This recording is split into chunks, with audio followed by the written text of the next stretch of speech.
Hi guys! So today, gagawa tayo ng fresh spring rolls with peanut sauce. So sa paggawa nitong ating fresh spring rolls, ito yung mga ingredients na kailangan natin. Ipapakita ko sila mamaya isa-isa. But for now, if nakikita ninyo, meron tayong sotanghon or yung vermicelli na nakababad or na-soak natin sa hot water. So ang ginawa ko sa hot water, nilagyan ko lang ng konting salt at saka sugar para meron siyang flavor. At binabad ko itong ating vermicelli ng mga 5 to 10 minutes. So ready na to, i-drain ko na lang yung water niya at saka isi-set aside. Alright? So eto na siya. Drain ko na yung water niya. So i-set aside muna natin to at ipapakita ko sa inyo yung iba pang mga ingredients na kailangan natin. Alright? So eto sila. Simple lang tong gagawin ko at medyo may touch ng Filipino version lang kasi lahat ng ingredients na gagamitin natin is yung available lang talaga sa market. So first, kailangan natin ng cucumbers and then ito yung crab meat, yung imitation na crab meat na frozen. Meron din tayong mangoes, meron tayong cilantro, konting cilantro pang-add lang ng flavor. Kailangan din natin ng carrots at saka nagdagdag ako ng konti, ito yung luncheon meat, na-slice ko rin ng sticks. And then of course, itong ating lettuce. Alright? And then, hindi makukumpleto yan kung wala tayong rice paper. Okay? And for the sauce, papakita ko rin sa inyo mamaya lahat ng ingredients. So, let's get started! So, ayan. So, unang-una, kailangan ninyo ng towel to sa ating mesa. And then, ang gagawin mo lang is itong rice paper natin. I-dip natin siya to sa ating water ng mabilisan. Pagkatapos, kailangan nating ilagay dito sa ating towel. Ang purpose ng towel na to is para i-absorb yung mga excess water dito sa ating rice paper. Ang gagawin natin first is i-arrange natin. Una, maglagay tayo ng ating lettuce. And then, kakamayin ko na. Nagugas naman ako ng kamay. So, and then konting vermicelli. Tapos, lagay na natin lahat ng mga veggies and meat natin. So, itong ating luncheon meat. Yung iba, gumagamit sila ng shrimp. Pero yung ginawa ko is ito lang yung crab meat na imitation kasi ito lang yung available. Tapos maglalagay lang tayo ng kahit mga 2 dahon lang ng ating wansoy, ganyan. And then, syempre, irarap na natin siya. So, kailangan talaga meron kayong towel dyan para ma-absorb yung extra water niya. Ayan. So, iro-roll lang. Ganyan. So, ayan na siya. Meron na tayong fresh spring rolls. Diba? Ang bilis lang. So, medyo matatagalan ka lang sa paghiwa-hiwa ng ating mga ingredients. Pero, pag mag-assemble na tayo, mabilis lang yan. So, i-dip lang sa water. Pagkatapos, again, lagay natin dito sa ating towel. Tapos, arrange lang tayo. Madali lang itong gawin, guys. At napaka-fresh pa nito. So, this is an appetizer actually. Pero, diba, pwede na rin itong pang meal, especially pag nagda-diet ka. Yan, dagdagan natin. Tapos, lagyan natin ng carrots, ng ating mango. Depende sa inyo kung gaano kadaming gusto nyong ilagay. Tapos, lagay din natin itong ating luncheon meat. At mga 1 dahon lang. Pang flavor lang to. Itong ating wansoy. And then, roll na tayo.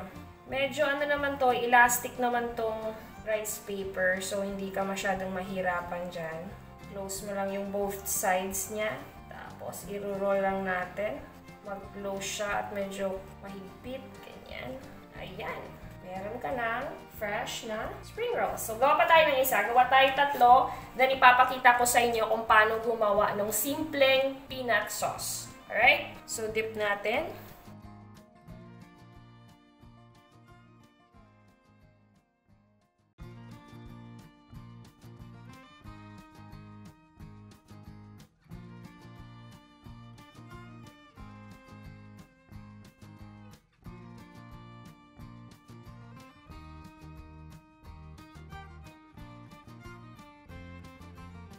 Ayan.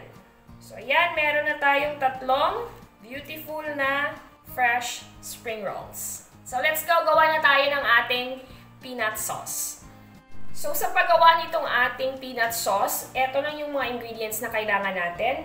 So, kailangan natin ng peanut butter. So, homemade lang tong peanut butter na gagamitin ko. So, mga 3/4 cups lang yan. And then, kailangan din natin ng oyster sauce. So, mga 1 tablespoon ng oyster sauce. And then, meron ako ditong kalamansi. Pwede rin gumamit ng lemon or ng vinegar. So, mga 1 tablespoon din yan. And then, meron tayong isang clove ng garlic. At kailangan din natin ng water. Konting water lang. And then, additional flavor is gagamit tayo ng sesame oil. So, nauna sa lahat, ilalagay natin dito ang ating peanut butter. Yan. And then, lagay na din natin yung ating... Lagyan muna natin ng konting water. So, mga 1 tablespoon lang muna ng water. Enough na pang-dilute natin dito. And then, lagay na natin yung ating oyster sauce. And then, of course, ang ating kalamansi. O pwede rin lemon, pwede rin vinegar. Kung ano yung available ninyo. Maglalagay din tayo ng mga 1 clove ng garlic. At imimix lang natin. Pwede rin kayong maglagay ng roasted peanuts. Pero dahil meron naman tayong peanut butter, so no need to put roasted peanuts na. So, ayan. So, I think kailangan pa natin dagdagan ng konting water to. So, kung gusto niyo ng medyo sweet, pwede rin kayong dumagdag ng sugar. Kailangan natin yung medyo saucy lang yung kanyang texture. Yan. So, meron siyang mga namumuo-muo dyan. Okay lang yan. Tapos, meron yung garlic. And, try muna natin tikman. Ayun. Tapos, yung last natin is, lagay natin yung ating sesame oil. Actually, optional lang naman to. Pangdagdag lang sa flavor niya. Kung wala kayong sesame oil, okay lang naman. Yan. Ayan. So, this is the texture that we want sa ating peanut sauce. So, okay na yan. Perfect na yan. So, napakadali lang talaga gawin itong ating peanut sauce para sa ating fresh spring rolls. Tara, try nating hiwain yung ating fresh spring rolls. Alright? Okay. Hiwain natin siya. Tapos, try nating i-dip sa ating peanut sauce. Ayan. Diba? Napaka-pretty niya. So, susubukan natin ngayon. Yan natin ng sauce dyan. And then, let's eat, guys! Hindi ako makapagsalita. Promise, guys, napakasarap niya. So, this is really worth a try. Wait, lulunukin ko muna. This is really worth a try sa inyong mga bahay. So, this is an appetizer, pero I guess, pwede na rin siyang pang meal.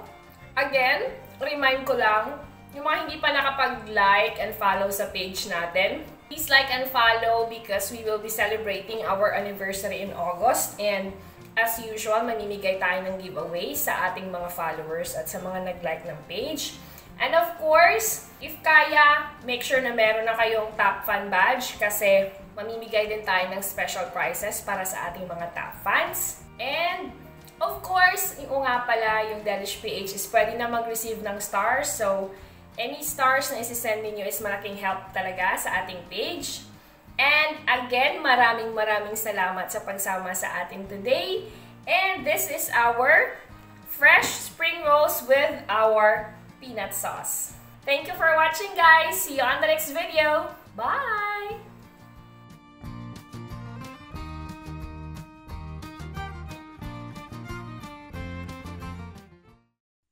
Masflex cookware and kitchenware for the love of cooking. Click the link on the description for more information.